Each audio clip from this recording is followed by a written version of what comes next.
Hello, May. Thank you so much for joining me on my podcast today.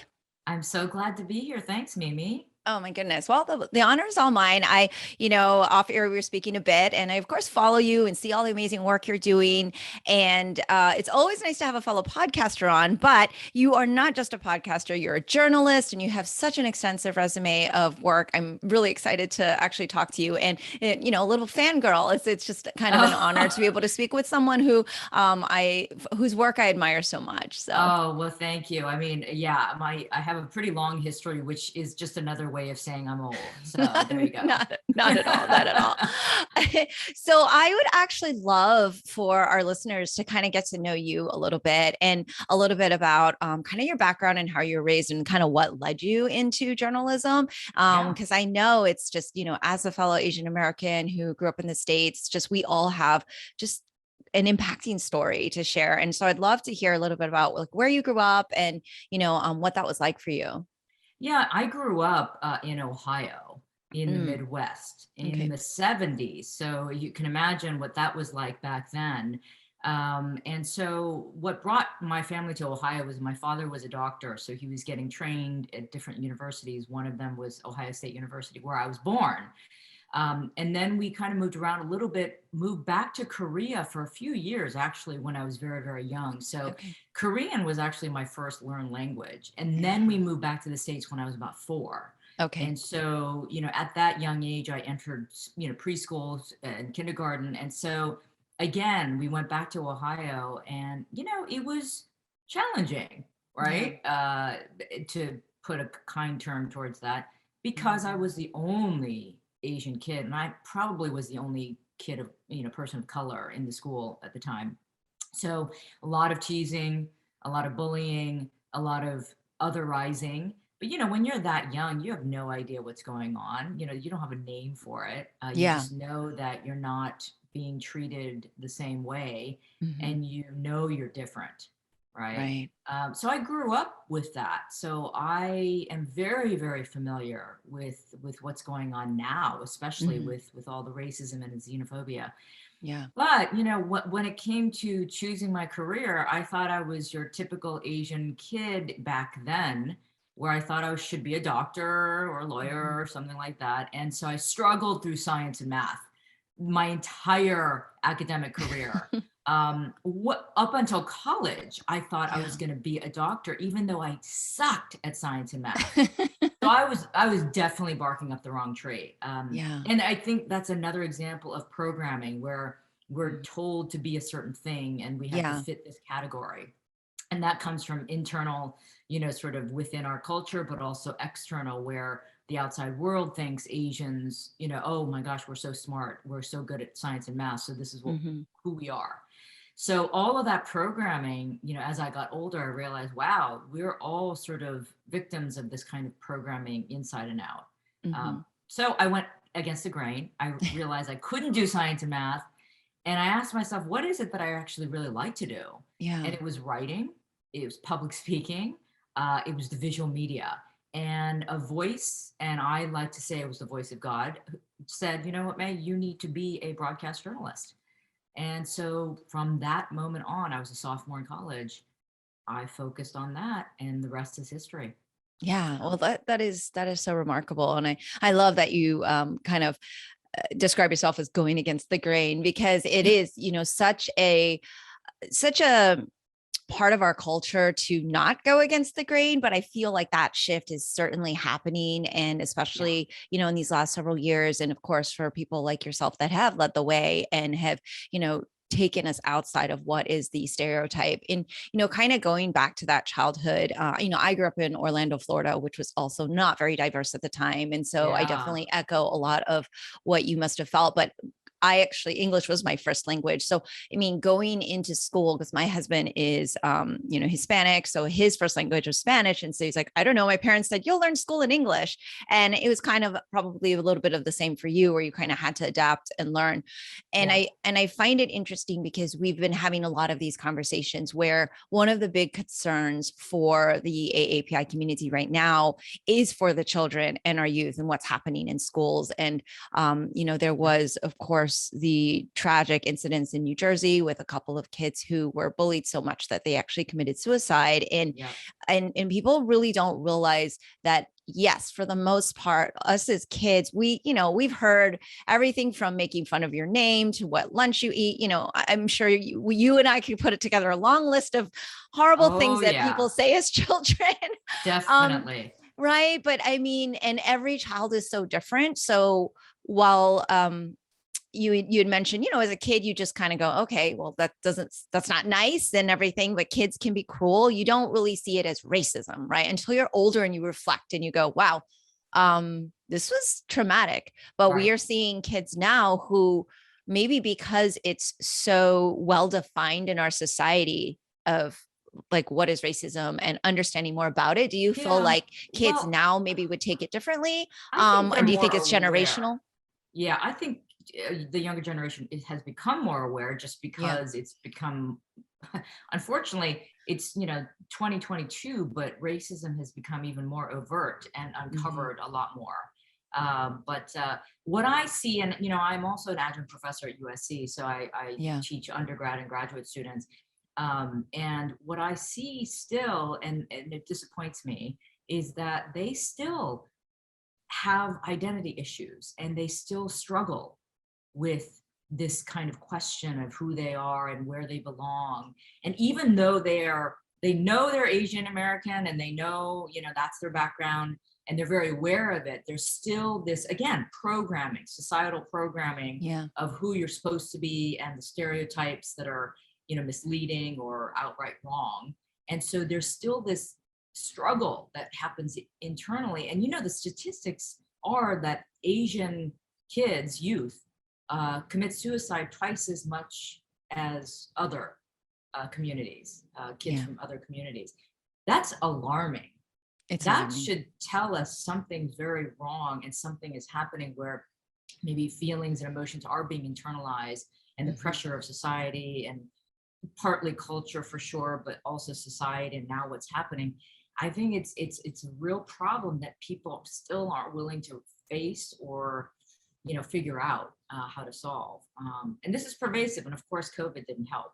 No. Overall, Yeah. yeah, I mean, we obviously saw, I think this is something that I've found really interesting, because as COVID hit and we started to see all of these the rise in the anti-Asian hate crimes. I mean, and you and I discussing just even the last few minutes know that this all existed before the pandemic. We're unfortunately just being able to see it now, right? And yeah, but it's not necessarily um unfortunate. It is unfortunate, but it's kind of important that it's brought out into the light, into the mainstream media, because I think people are under the impression that Asians aren't discriminated against because we're business owners, and there's all those myths that we're the quote unquote more successful people of color and in the BIPOC community, and it's so hard to break that mold. And like you're saying, these statistics of youth having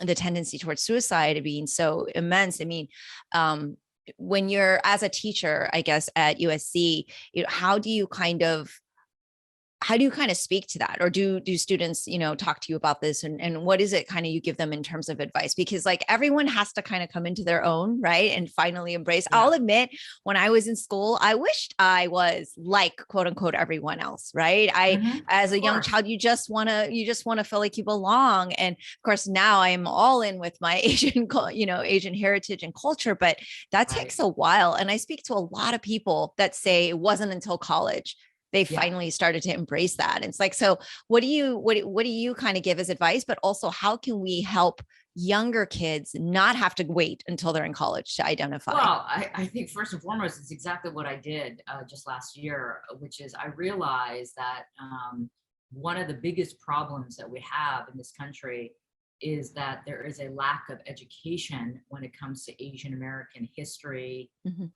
and background and identity. So in schools, whoever learned about the Chinese Exclusion Act or, barely about Japanese incarceration during World War II or the Page Act or the Mhm. lynchings that took place in Wyoming, none of that was ever taught in Yeah. school. So therefore, there's a total lack of understanding of what the Asian American experience is in this country. Yeah. There's a total lack of awareness that we have been here for hundreds of years and have been persecuted and oppressed and victimized. So it's not this one-dimensional story of like, oh, these new immigrants who came and they're so rich and they're so crazy and they're so educated. Well, you know, we have the biggest gap, economic gap of any community, from rich to poor. Educationally too, huge gap. So these are things that people, the average person, never understands, because you can't blame them. If it's never taught in schools, how are they supposed to know? I use this as a parallel. Slavery, the Civil War, that was taught in school. That's part of American history. So therefore, we have an understanding of the Black American experience. The Holocaust, World War II, you know, the persecution of Jews, that was taught, that is taught in school. So therefore, we have an understanding of that. If you don't teach it from a young age, how do you expect young people to grow up to even have any understanding and awareness, and therefore empathy? So there's a lack of empathy, whereas maybe with other communities, there's at least some empathy for that community because of the understanding of the history and background.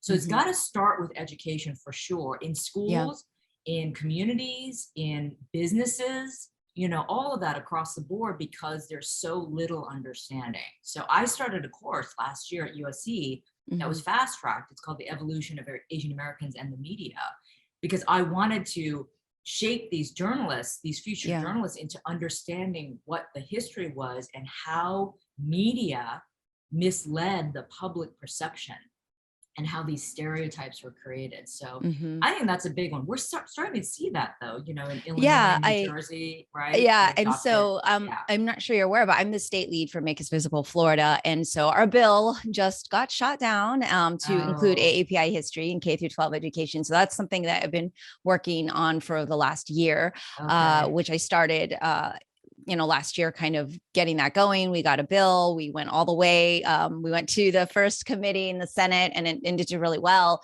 But this is something that I definitely see kind of as a stepping stone. And as you know, I'm a martial arts teacher by trade. So that's actually a sort of an educator of sorts, right? So it was just something I saw in the community that was lacking. And like you said, I didn't get to learn about these things in school. And I am with you. Like, I feel like education is the key and the long-term solution to preventative measures. And so it's definitely going to be a struggle. And it was exciting. And I am in touch with, of course, the Illinois, New Jersey, and all the teams that have been doing this and doing their work. But Florida is going to be a bit more of a challenge.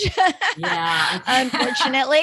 But good for you for trying. Seriously, that's pretty amazing that you got that far. So yes, you know. we're not done, you know, like it's been it's ironic that we're speaking today. It's just literally just been like a week or so in learning the news that, you know, we're not going to keep going through the agenda. And so our bill is quote unquote dead, but our movement is very much alive.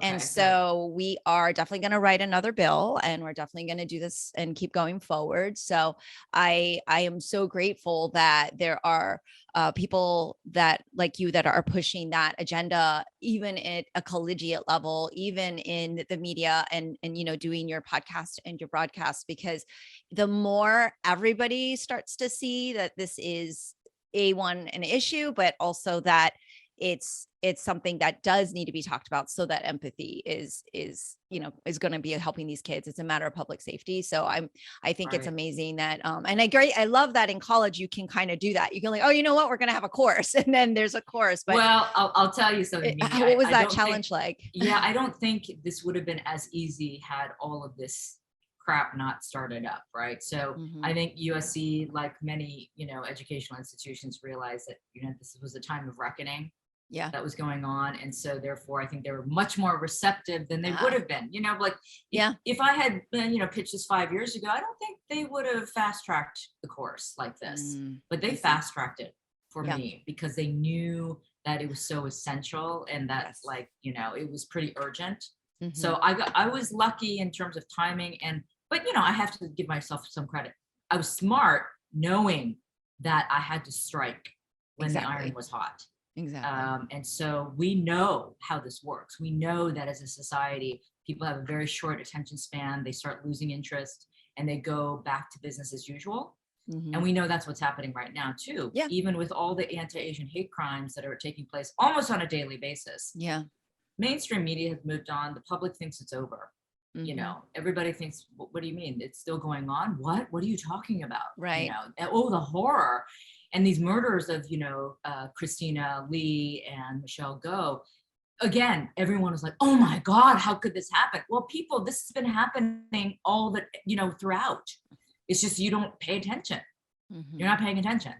So Exactly. it's And frustrating. it's frustrating. And I think I love that you are trying to kind of get to the root of it with teaching journalists Mhm. what and how to cover things, from a, clearer eye, because honestly, that is the problem, right? We as, consumers of information, in general, I will say are very lazy, right? We're not going to go Oh, through a absolutely. ton of research just to get to the quote unquote truth or to kind of do all that. So it's whatever we get put in front of us. And it's really unfortunate in the last several years what is put in front of us. It's like actually outraging compared to um the real stories that really should be covered, right? And Yeah, it's frustrating. I think part of it is also the lack of representation, right? I mean, Mhm. yes, good journalists should cover a story, openly and look at all the different angles and the different stories and the different narratives and piece it together. But there's also a level of understanding that needs to happen. And that only can come from people who have that background as well, that Mhm. representation. So an Asian American journalist is going to cover a story like the Atlanta shootings last year in a little bit of a different way, probably with more depth and understanding of the Yeah. culture, and why, these women and the families weren't willing to talk because it's culturally not appropriate to talk to the media about something so tragic, right? So things like that, that's representation. And when newsrooms have a lack of that representation and understanding, they're never going to cover the story appropriately, or they're going to make stupid mistakes like calling the activist Grace Lee Mhm. Michelle Go, on ABC News. So Yes. stuff like that is going to continue to happen because they're like, oh yeah, same, well, whatever. So Mhm. yeah, it's the dismissal that I think irritates us even more because it's being made to feel invisible, right? And that's Mhm. kind of how we've been made to feel and treated for centuries. Yeah. I mean, and almost like you said, like because of that historic culture that's been put upon us, you almost feel like that's how you should feel.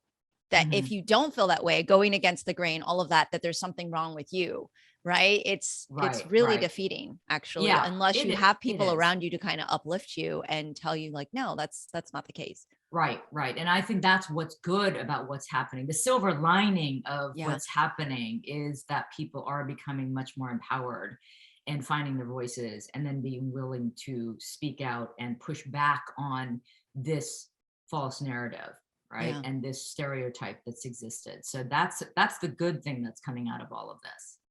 Yeah, I mean, and thank goodness for that, because there's got to be some silver lining. Otherwise, we'd be just in just a deep Uh, depression forever, it's right? it's so true. It's so Yeah, yeah. true. I mean, one of the things that I talk about as well is like this has been just such a horrible, horrible time for the AAPI community. But at the same time, now there's visibility and there's encouragement for people to speak out. And I've seen communities, even just with the bill that I wrote, like people just coming across the state that have never engaged before amongst the Asian community. You know what I mean? So Right. that has been uplifting and very, very exciting. I know you have the Meili show and you also have a book, and I'd love to hear a bit more about that work and what that's meant to you, and then also the inspiration for your book and what you hope people take away from it. Well, so let's start with the show. The show Yeah. started back in February. Well, we launched in February of 2020. So Hmm. it was before COVID became a thing. Right. And we had started the show, the concept months prior because we were thinking, oh, there's really no sort of media platform that focuses and celebrates AAPIs, and their Hmm. stories and everything from the celebrities and authors, activists, things like that. So it Yeah. was really meant to be a show about celebration and, and then and depth of conversation and all of that. So we start the show and we have this lineup of great guests, things like that. We had pre-taped. And then, of course, COVID started growing, and then the Yeah. xenophobia and the anti-Asian hate started exploding. And so I decided to take that platform and use it, as at least to the best of my ability Mm-hmm. to bring attention to what was happening, because early on, nobody really was paying attention. And I think people were afraid to say anything about it because they were afraid that they would be, sort of called out or whatever. For me, I saw it coming. And again, I think this comes from my lived experience of growing up with a lot of racism. I Mm. saw it coming. I knew this was going to turn into Oh something yeah. much bigger. And so I started warning people. Literally, I was just like, this, you need to pay attention to this, because this is going to be a bigger thing. And I was using my platform to try to fight back, Mm-hmm. and raise awareness. So the show got a different kind of notoriety because of that, and I Mm-hmm. became this sort of accidental activist, like I like to call myself, without the intention of becoming somebody that was going to fall into this role. Mm-hmm. So I've been focusing on these issues all along. Yeah. um, it's been exhausting. It's been depleting. And I recently, on my last episode, I said I need to take a break because I felt like I was so drained emotionally, mentally, physically, from doing this for now over 2 years continuously. Mm-hmm. And so I just was like, I need to take a break. I need to take a hiatus from this because it's just too much. And so, because I thought to myself, and this is a mental health issue too, Mm-hmm. you have to recognize when you're getting burnt out or you're taking on too much emotional strain. Mm-hmm. You're the one who has to recognize it in yourself and take action, or else, it's going to be pretty bad for you. And so that's what I said to myself. I'm like, okay, May, you need to like take some action for the time being before Yeah. you go over the edge and just like there's no point of no return. So that's been the show. I'm still obviously very active on social media, because I still want to stay in touch and inform. Mm-hmm. Um, the book, though, that is actually totally different. That actually is coming out of my academic background. I was Yeah. asked to write a book about being on the air, and Mm-hmm. how to do voice work and being on television and being a news anchor, things like that. So that's an academic publication that I'm in the middle of writing. So Mm-hmm. it doesn't have anything to do with the work that I'm doing with the show and my activism. So yeah, yeah.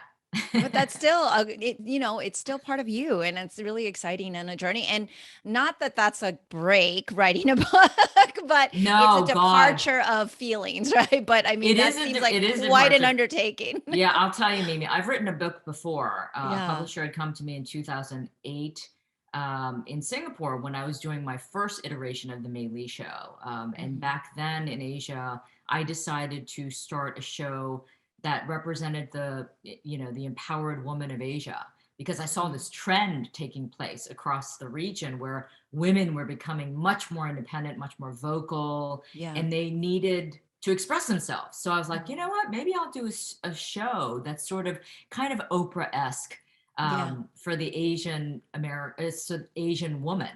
Mm-hmm. And so this publisher came to me and said, you have such an interesting story of your background and your youth and growing up and becoming a journalist and, fighting racism and all of that. And so can you write a book? So I did. I did. Back then, I wrote the book. It was sort of a memoir. So that was challenging in a different way. But you know what? Writing a memoir, believe it or not, to me at least, is easier than what I'm doing right now. The Mm-hmm. academic publication, it is so tedious. I Yeah. seriously, I mean, I have to meet deadlines every couple weeks, right, Oh for my my gosh. editor. And I'm like, oh my God, I cannot, but I never miss a deadline. That's just how I work. But I feel you. it's, I feel very common thread with you right now on so many of yes. the things that you're speaking about. Okay, And good, good. I definitely feel I haven't done the book route, but I've directed a film and produced a film, and tedious. Like Ah, I get it. Like I get that you're just like, no, I have to get this done, stay on task, and you have to, probably you a bit of can't a miss it. perfectionist. That too. But man, I was just like, I don't mark my words. I'm not going to write another academic publication again. I'm sure, never say never, but I seriously, every time I'm trying to meet my deadline, I'm like, never again. Oh, it's one of those trials, but when you're done, it's going to be wonderful and there'll be a huge Yes. celebration. And I Yes. really love that you touched on mental health because that's something that I'm a really big proponent of. I talk very openly about my experiences and things like that. And I really, really, as a Kung Fu teacher as well, I mentor a lot of people of different ages, but especially within the AAPI community, it's so stigmatized. And I think it's Yep. so important that that, again, is something that we're able to talk about openly and honestly so that it doesn't become something where people think it's, you're weak because you need therapy or you're, suck it up kind of thing. Cause it's just something for sure.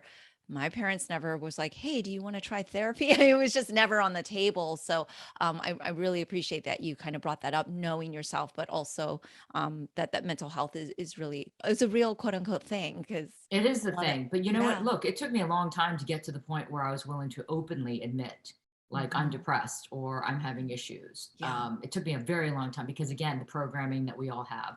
And believe Yeah. it or not, my father was a psychiatrist, Oh, but in wow. the house, in our traditional Korean house, it's like he left his work at the Wow. door. In the house, he was a Korean, traditional Korean father. So we never talked about mental health in the house, Mm, ever, ever, that's ever, ever. fascinating. Yeah, no, I didn't go to therapy until I was an adult. Yes. No, same. Yeah. And that was only because, like, I was in a crisis. My father actually was tragically killed by a 16-year-old driver 10 years ago.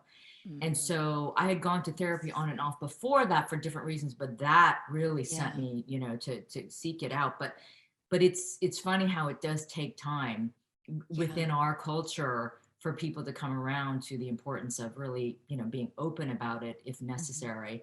But here's the thing, it's just like I kind of wonder from your perspective, because you're a kung fu teacher and Mm. artist, that is an image where most people on the outside think, oh my God, so tough, right? Because you do kung fu, you guys do martial arts, so you're mentally tough, right? So Yeah. I bet that must be an even tougher barrier. Yeah, it was. I certainly I love that you keep talking about programming and I kind of want to keep going down that rabbit hole on how we can undo that programming and Hmm. what steps because you've clearly worked so intentionally on it. But as a martial artist, you're right.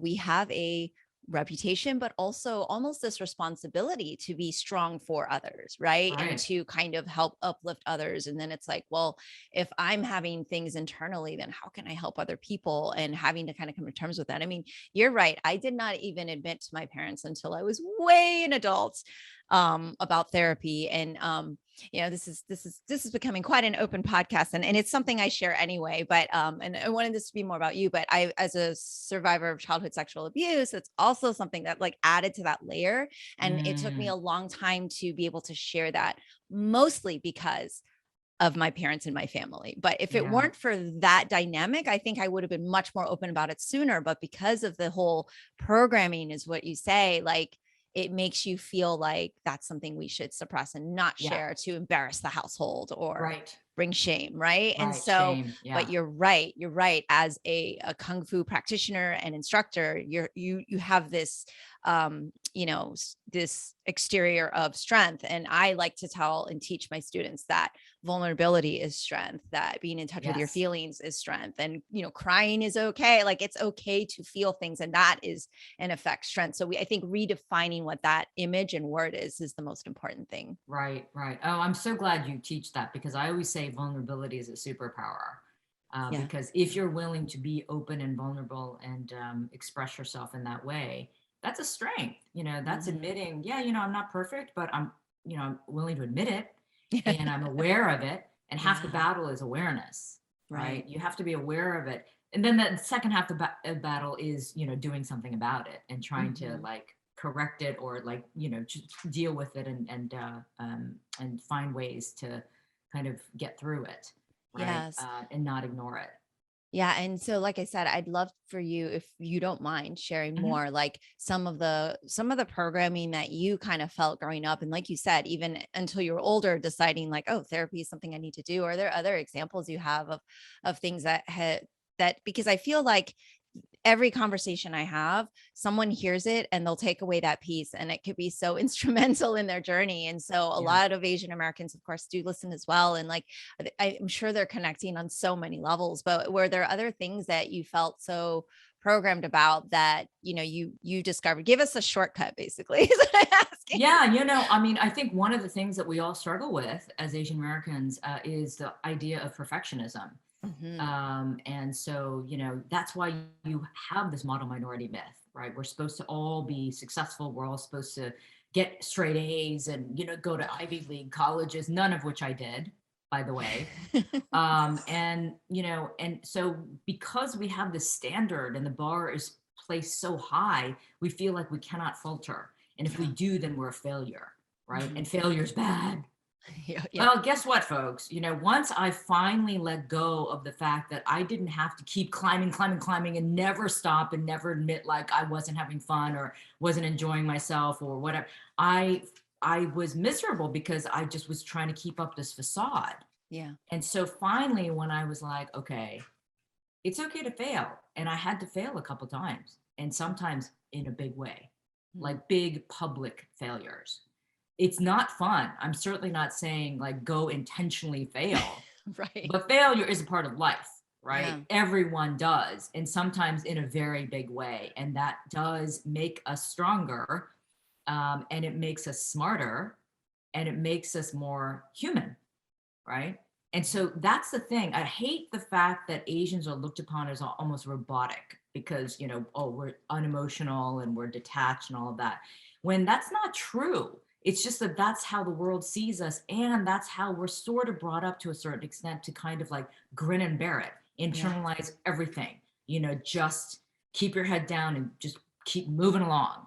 But once I realized I could be open, much more open about my failures and how I pick myself back up and learn from it.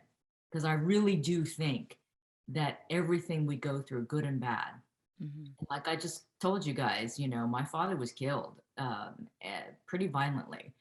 That's probably the worst thing that could possibly happen, right? I had to say to myself, I'm going to use this. I'm not going to let his death be in vain. There's something good has to come out of it. And it did, because it made me into a much more sort of sensitive person, empathetic person, knew that loss was something that everyone has to go through, but you have to take something from it and learn from it. So that's part of it for me. I think it's the letting go of the perfection, letting go of that facade, and allowing yourself to feel um, everything, because life is about feeling everything. You can't go through life, with one emotion or one track and Yeah. think that you're always going to stay on that track. Sometimes you're going to have to meander a little bit. Mhm. Mhm. And thank you for sharing all of that. And I've also read, of course, and you mentioned that you worked overseas in Tokyo and different parts of Asia, Mhm. and I know journalism is journalism, but I'm curious because I've traveled to Asia and everything as well, and done some work there. But like, did you find that there were major differences working abroad than like the culture of the United States, and also as like an Asian, but as an Asian American, like what was that dynamic like for you? Yeah, that's a great question because there are definitely multiple levels to that. But Yeah. at the most basic, okay, I have two dogs, and here's one. One of my dogs wanting to say hello, and the other one Hi. is the one who just barked because she's a bigger. Okay, Cameos. I know that this is what they do. So working as an Asian in Asia, Mhm. at the surface level, it was great Yeah. because I look like everyone else. I mean, like I was not somebody who popped out, because Mhm. that's, kind of what I was used to growing up. So that not being a minority in that way Mhm. is a very unique experience after you've grown up as a minority, Mhm. right? So I was never looked upon as anything different, right? So I just was treated as a journalist doing my job. But beneath that, yes, I was Asian American. So I never really completely fit into local culture. So I was never truly Japanese because I'm not, right? And then in Hong Kong, I was still Asian American. I wasn't Hong Kong Chinese, so not a local. And then when I traveled throughout the region, of course, you know, at first they would see an Asian face, but then I would start talking and they would, of course, see my mannerism and my personality. They're like, whoa, she's definitely not a local Asian woman. So, you know, it was an interesting identity for me because I felt like I didn't really fit in anywhere per se, but I did fit in, you know, in terms of not being a minority, like physically. And isn't that the issue here right now? It's like, here in America right now, we're being attacked and, you know, bullied because of what we look like. They have no idea what our background is. They don't know where we're from. And the fact that maybe we've been here for 4 generations and we're more American than maybe like the average white American, but they're just judging us physically. And that's what racism is, isn't it? They don't care what your history is. They don't care what your story is. They're just judging you on your skin color and your eyes. And, you know, and so that's where when you break down racism, it's so freaking stupid. It's so stupid. There's not a lot of ways to describe it that makes sense, but stupid is a great term. Yeah. I mean, I want to, you know, I do swear. Yeah. It's an open podcast. And I know it happened. You sent me that in the email. You're like, do I side? How angry am I going to get on this? I know. And I'm like, oh no, I should probably limit my swearing this time around. You know, interview number 2 will come back. We'll do it during like happy Cocktail hour time. There you go. And then it'll just be it'll be a event fest. And then we could just be like, we'll put the explicit tag on that. That's right. So people know. I know. Because I've sworn a couple of times in my podcast, and because that's the only way I can express myself sometimes. And of course, my mother listens to the podcast all the time. Oh, and she's like, "Why do you have to speak that way?" I'm like, "Oh, Mom, really?" That's so funny. I echo that because I'm like, oh yeah, my mom listens to this. But you know what? I am who I am now, and I'm trying to be a lot more unapologetic about that. That's good. No, I think that's good. We want to respect our elders and our mothers, but at the same time, they have to let us be the independent women that we've become, right? Exactly. That's really your own, part of the problem. You did this. You did this exactly. Yeah, blame them. You wanted us to be independent. Well, here you have it. Oh my gosh. I know we're kind of wrapping up because you have so many places to be and a lot to do, but I'd love to hear, kind of a wrap up of like what steps you think community should be doing, allies can be doing to kind of improve the situation. Because I mean, you've been such an advocate, and I know you're supposed to be taking a break from this, so I apologize. No. Since I have another activist on the show, it's pretty exciting to be able to kind of share in that experience. Because when we were talking about burnout and, this is the first time I went to the Capitol in Florida to kind of rally for things, and it has been a lot, right? And I would love to hear, what other ways because people probably ask your advice, like, well, what can we be doing? We feel so bad, right? Like, and I always tell people like every action matters, and what actions do you kind of encourage people to do? Listen, I mean, if you don't want to become an activist per se, like publicly, like we're trying to be, or we accidentally became, you don't have to. Don't think like you have to take a huge action to make a difference. When I hear people say, oh, I'm just one person, I can't make a difference. No. Yes, you can. Yes, you can, especially if, you just reach out to somebody. My non-Asian friends, I try to tell them, listen, you guys have to understand how much this is affecting us individually, right? And how fearful some of us are, and how some people don't even want to walk down the street anymore. So just the action of calling somebody up, or in the office, your colleague, just ask them how they're doing. How are they feeling about what's going on? That tells somebody that you're paying attention and that you care. Right. And that there's some connection that you want to make, as an individual. So things like that, I think people really overlook and sort of think that it doesn't make a difference, but it does. When a friend of mine reaches out to me to ask, like, oh man, I just read about this, I'm so sorry. That affects me in a positive way, because I'm like, oh, she's paying attention. Yeah. She's actually thinking, she's putting the dots together, she's connecting the dots, instead of thinking we're some abstract group, just all the same people, right? And that, I think, makes a huge difference on that personal level. That's an easy thing to do, but it's very, very effective. And then beyond that, of course, it's the education part again. I'm not saying go take a course at USC. Well, if you can, take You my course. could. Yeah, you could. But I'm saying, but it's so easy now to read a book or an article, or watch a documentary or something that is going to open up your mind a little bit more and provide a little bit more knowledge that you may never have had. Right? There's so many different ways in which to absorb that kind of information that's not boring. People are like, I don't want to read a book. Okay, then don't read a book. Go watch a movie, go watch a documentary, something that's going to at least enhance the experience for you. Listen to a podcast. Listen to a podcast. Exactly. Exactly. So, I just feel like you don't have to change the world overnight. Don't think you can, you need to do that. But little by little, if we build that knowledge base, if we make those connections, if we build that allyship, and I know that's a big word that we hear about a lot. Guess what? One of my assignments I do with my students, I have them interview a peer from a different marginalized group, right? So that there's more understanding of, what they have in common, but what their differences are, and where their lack of understanding is. And the students come back going, wow, that was really powerful, because I've actually never sat down with my African-American friend to talk to them about Black Asian relations, right? And conflict. So things like that, Yeah.